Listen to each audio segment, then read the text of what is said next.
అప్పుల బాధలు వెంటాడుతున్నాయా? అయితే 6 JVR వారి జాతిరత్నాలు ధరించండి. హాయ్, వెల్కమ్ టు మనం టీవీ.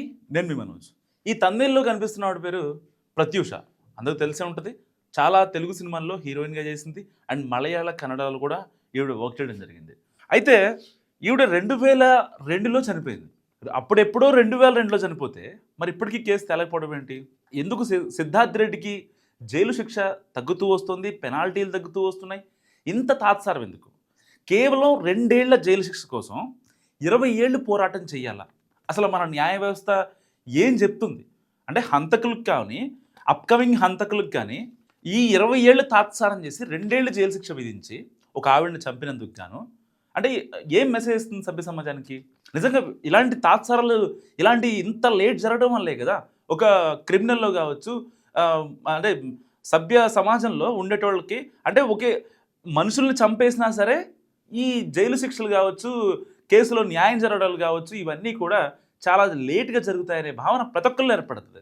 సో పర్టికులర్గా ఈ నటి ప్రత్యూష కేసులో అసలు ఏం జరిగింది, ఎందుకు 20 ఏళ్ళ తర్వాత మళ్ళీ కేసు బయటకు వచ్చిందనే విషయం గురించి మాట్లాడుకుందాం. సో సరిగ్గా 2002 ఈవిడ 1983లో ఈవిడ జన్మించారు. దాని తర్వాత ఈవిడికి ప్రత్యూష గారికి యాక్టింగ్ అంటే పిచ్చి. దానివల్ల ఆవిడ ఇండస్ట్రీ వైపు రావడం జరిగింది. సో సరిగ్గా 2002 ఫిబ్రవరి 23 ఆవిడ ఇంటర్ చదువుతుందన్నమాట. ప్రత్యూష గారు ఇంటర్ చదువుతున్న టైము సిద్ధార్థ్ రెడ్డి అనే వ్యక్తితో పరిచయం ఏర్పడింది. సిద్ధార్థ్ రెడ్డితో పరిచయం ఏర్పడింది. ఆ పరిచయం ప్రేమగా మారింది. దాని తర్వాత ఇద్దరు పెళ్లి చేసుకుందాం అనుకున్నారు. సో ఇంట్లో వాళ్ళ అంటే మీరు చిన్నపిల్లలని చెప్పి వద్దున్నారా, లేదంటే క్యాస్ట్ గురించి ఈక్వేషన్ చూసినాయా ఏమో తెలియదు కానీ సో సిద్ధార్థ్ రెడ్డితో ప్రేమ పెళ్ళి వద్దని చెప్పారు సరోజినీదేవి. ఏదైతే ప్రత్యూష తల్లి సరోజినీదేవి ఉందో ఆ సరోజినీదేవి వద్దని చెప్పడంతో ఈ ప్రత్యూష కొంచెం మనస్తాపానికి గురయ్యారు. ఇంతగా ప్రేమించుకున్నాం, మరి ఇప్పుడు పెళ్ళొద్దంటారంటే అని చెప్పి అనుకునేసరికి కరెక్ట్గా ఫిబ్రవరి 23న ఏం జరిగిందంటే కూల్ డ్రింక్లో పాయిజన్ కలుపుకొని తాగిన తర్వాత ఫిబ్రవరి 24 కేర్ హాస్పిటల్లో ఫిబ్రవరి 24, 2002 కేర్ హాస్పిటల్లో ప్రత్యూష మరణం. సో ప్రత్యూష మరణం తర్వాత వాళ్ళ మమ్మీ సరోజినీదేవి ఎవరైతే ఉందో అసలు నా కూతురు ఎందుకు చనిపోయింది, ఎలా చనిపోయింది, కనీసం నాకు తెలియకుండానే అంటే ఏం జరిగింది అనేది నాకు తెలియాలి కదా. ఒక తల్లిగా ఆ పిల్లని నవమాసాలు మోసాను, కన్నాను, ఆ అమ్మాయిని అంత పెద్ద చేశా, మరి ఆ అమ్మాయి చనిపోతే నాకు ఎందుకు తెలీదు అంటూ కూడా ఆవిడ కోర్టు మెట్లు ఎక్కింది. దాని తర్వాత ఏదైతే హాస్పిటల్లో చికిత్స పొందిన సిద్ధార్థ్ రెడ్డి ఉన్నారో కరెక్ట్గా March 23 next month March 23 same year 2002లో హాస్పిటల్ నుంచి డిశ్చార్జ్ అయ్యారు.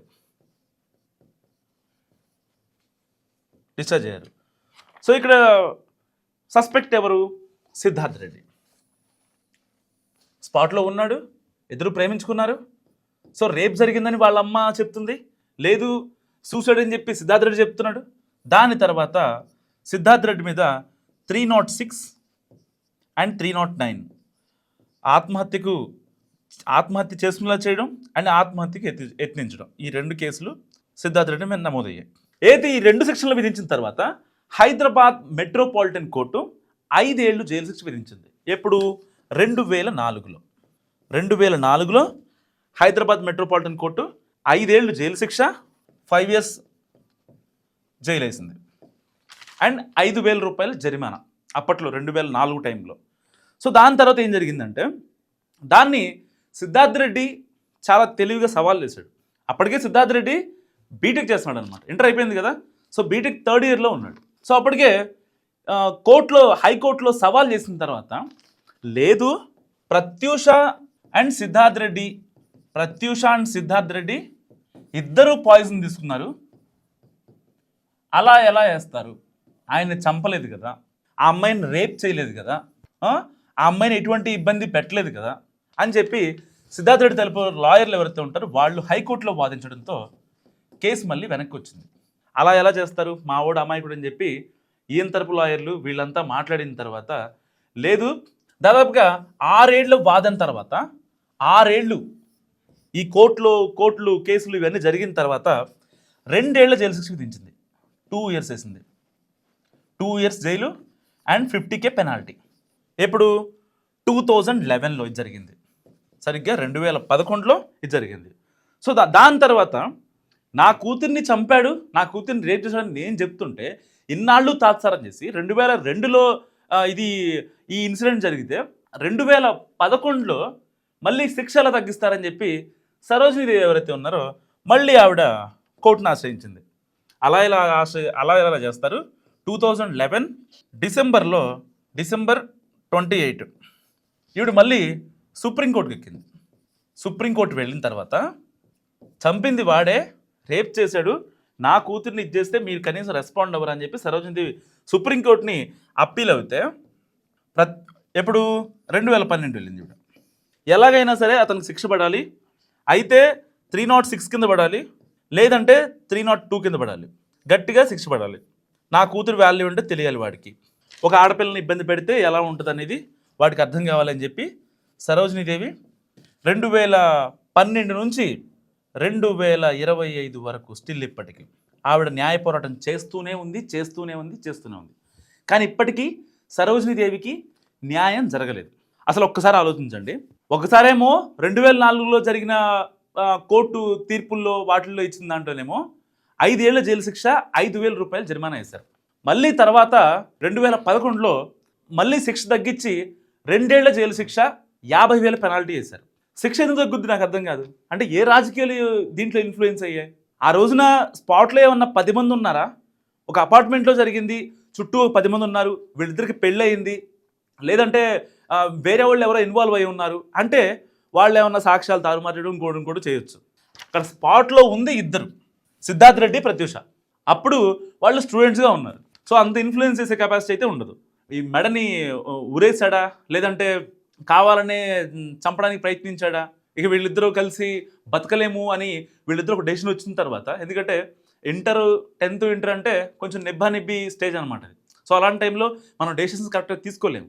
ఇంట్లో వాళ్ళు ఏదో చెప్తున్నారులే, వాళ్ళకేం తెలుసు అని అనిపిస్తూ ఉంటుంది. అలాంటి టైంలో తీసుకున్న డెసిషన్స్ నిజంగా కరెక్ట్ కాదు. ఎవరు కూడా సక్సెస్ అయిన దాఖలు లేవు.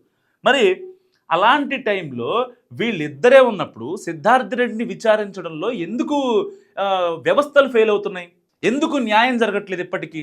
అంటే సరోజినీదేవి గట్టిగా కూర్చొని 23 ఏళ్ళు పోరాటం చేసింది కాబట్టి 23 ఏళ్ల పోరాటం ఎవరు చేస్తారు? ఆవిడ జీవితం మొత్తం పోరాటానికి సరిపోయింది సరోజినీదేవిది. ఎవరు అర్థం చేసుకుంటారు ఆవిడ బాధని? కన్న కూతురు, చేతికి వచ్చిన కూతురు, మంచి చదివించుకుంది, సినిమాల్లో హీరోయిన్గా ఉంది. అలాంటి కూతురు చనిపోతే ఆవిడ పరిస్థితి ఏంటి? ఇంకా ఆవిడ ఎవరి కోసం బతకాలి? ఒక్కగానొక్క కూతురు చనిపోతే ఆ తల్లి బాధ ఎలా ఉంటుంది? మస్ట్గా మీరు కామెంట్ చేయండి. సో మరి ఆ ఒకళ్ళు తప్పించుకునేది ఎవరు? ఆవిడకి తాహత్ ఉన్నంతకాలం, ఆవిడ దగ్గర డబ్బులు ఉన్నంతకాలం ఇన్నాళ్ళు ఆవిడ న్యాయ పోరాటం చేస్తూనే ఉంది. కానీ కేసులు ఎందుకు ఫైనల్ అవ్వో నాకు అర్థం కాదు. ఫస్ట్ 5 years ఏంటి శిక్ష, తర్వాత 2 years ఏంటి? ఏ రాజకీయాలు దీంట్లో ఎవరెవరు ఏ నేతలు ఇన్వాల్వ్ అయి ఉన్నారు? ఎందుకు ఇంత శిక్ష తగ్గిపోద్ది? నిజంగా ఏ పాలిటిక్స్ కూడా ఇన్వాల్వ్ అవ్వలేదంటారు దీంట్లో ఈ కేసులో. 2002 నుంచి అప్పట్లో చాలా సెన్సేషన్ అట. నాకు కూడా తెలియదు, అప్పుడు నేను 2nd class అవుతున్నా 2002లో. సో అంత సెన్సేషనల్ కేసులు అప్పట్లో టీవీలు ఇవన్నీ లేవు కదా, చాలామందికి ఎవరికి తెలియదు. ఓన్లీ హైదరాబాద్లో ఉండేవాళ్ళు మాత్రమే తెలుసు. దాదాపుగా ఓకే ఆవిడ చనిపోయిందా న్యూస్ ఫాలో అయ్యేవాళ్ళు ఊళ్ళల్లో ఉండేవాళ్ళకి మాత్రమే తెలుసు. మరి అలాంటి కేసు 2004, 2006, 2009, 2011లో మళ్ళీ జైలు శిక్ష మారిపోయింది. ఇన్స్టెంట్గా వేసారు, బాగానే ఉంది. 2004లో శిక్ష పడింది 5 ఏళ్ళు. మళ్ళీ 2011కి వచ్చేసరికి ఆ శిక్ష తగ్గిపోయింది. మళ్ళీ ఆవిడ సుప్రీంకోర్టుకి వెళ్ళి అప్పీల్ చేసుకొని అంతా చేసిన తర్వాత మళ్ళీ ఇప్పుడు తీర్పు రిజర్వ్ చేశారు. అసలు ఎందుకు రిజర్వ్ చేస్తారు?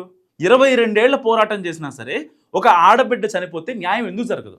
సమాజానికి ఇచ్చే ఒక మెసేజ్ ఏంటి? కోర్టులు కానీ వ్యవస్థలు కానీ ఒక నిమిషం ఆలోచించండి. ఇంకా ఆ తల్లి, ఆ సరోజినీదేవి ఇంకా ఎన్నాళ్ళు పోరాటం చేయాలి? ఎన్నాళ్ళు కోర్టులు కేసులు తిరగాలి?